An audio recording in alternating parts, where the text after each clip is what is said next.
Yeah, this little button here, which you touch inadvertently sometimes. So it's a kind of a difficult situation in terms of what kind of language to use to talk about this, because the language is quite slippery. Because you think of the provincial as an enclosed space, but then the global is an enclosed space as well. The global too is a bubble world that keeps so much out. So you can't say that it's the provincial that depends on insularity and keeping out, while the global is an opening up. You know that the global is often a closing down. So you're already kind of needing to rethink these kind of dichotomies. So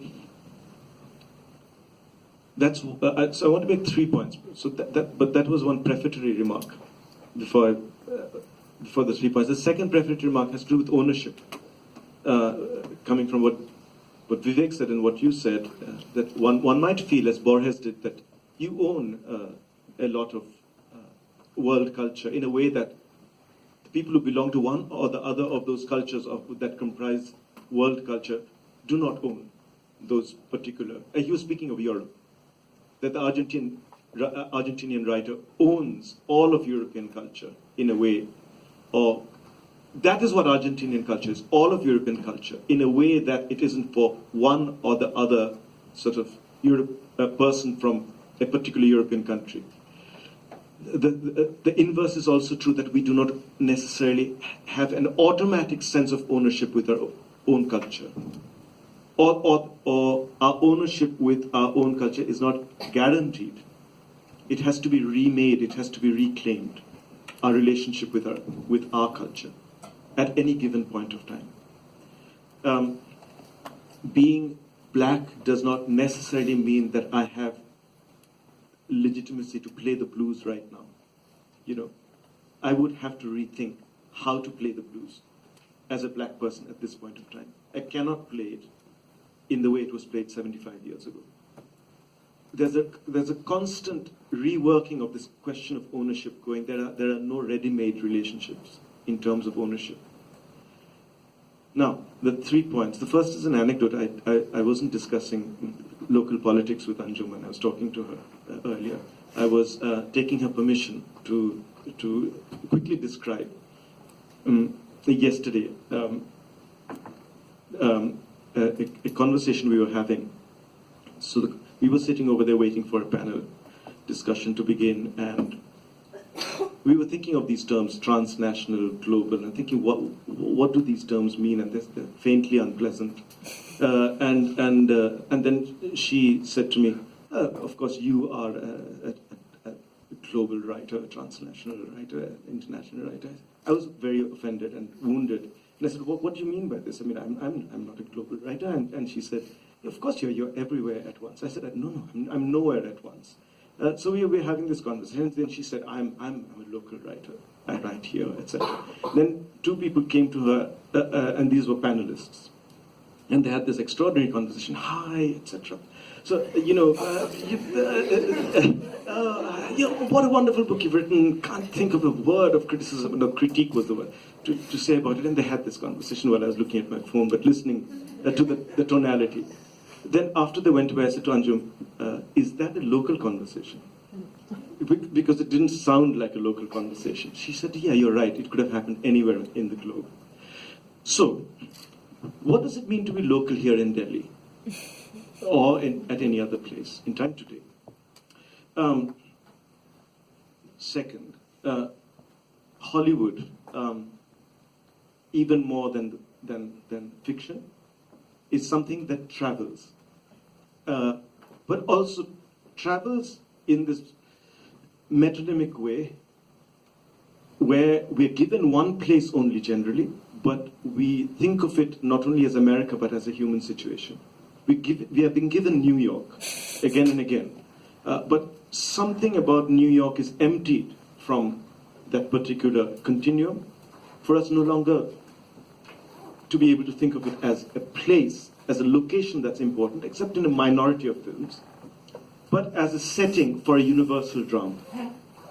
And so Hollywood, therefore, doesn't engage with the problem of presenting imaginatively again and again one particular continuum or space or theater in a way that, let us say, Faulkner had to engage with, or Arkenarang. I'm writing about this one place again and again, and yet I want to make it both local, specific, and surprising.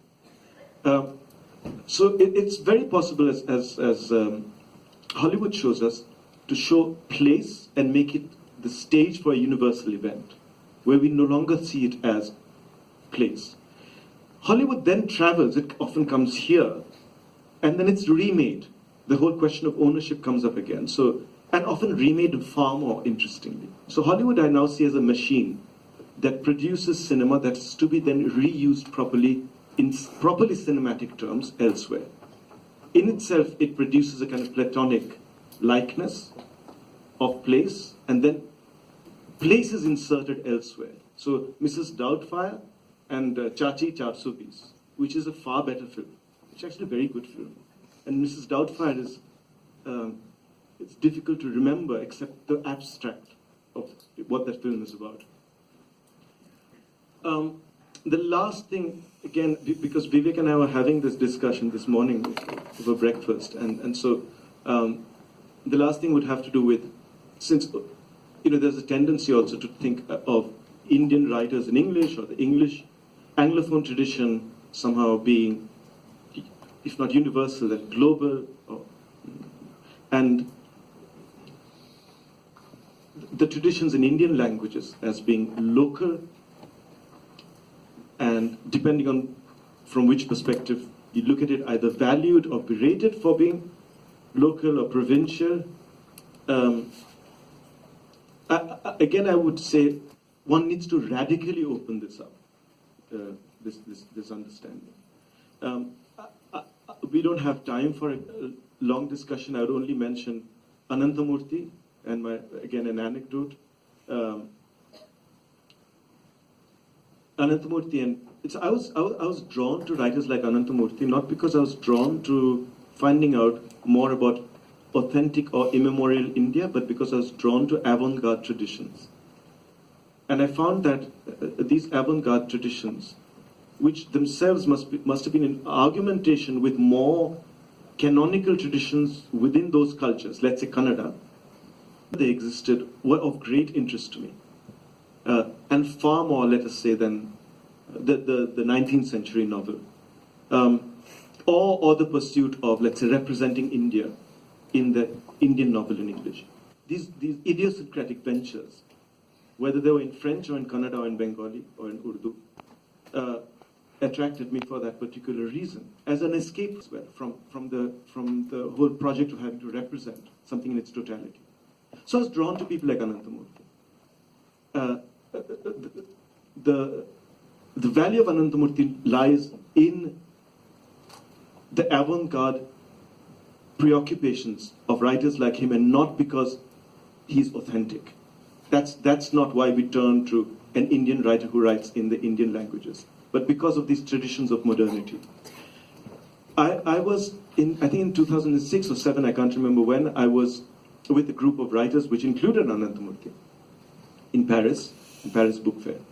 And all day we would spend at the hotel, and then in a bus going to the warehouse where the book fair was happening, and then back to the hotel again. So it was a strange kind of movement within an international, so-called international space, which was also very enclosed.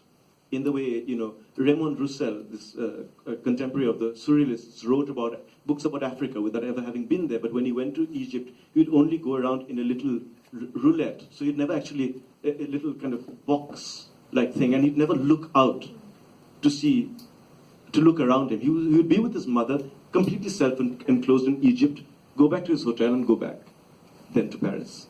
So it's possible to travel and deliberately or not deliberately not to see.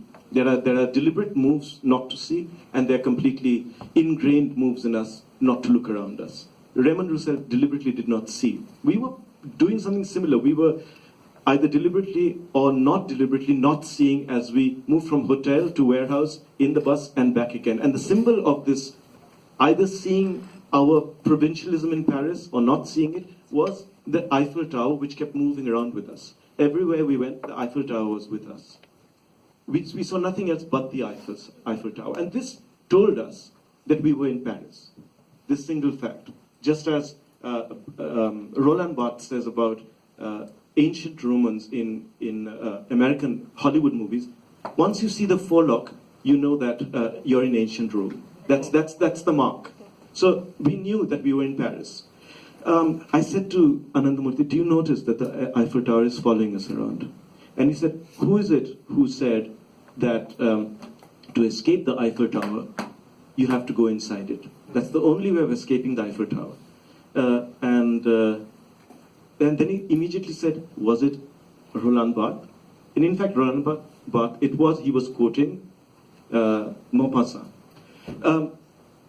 I don't think the Indian writers in English would have been aware of this mental trajectory or aware of the history that produced these ways of seeing and this response in Anandamurthy. Anandamurthy in many ways was a deeply European writer, but he was not unique in this among his contemporaries writing in Kannada and other languages.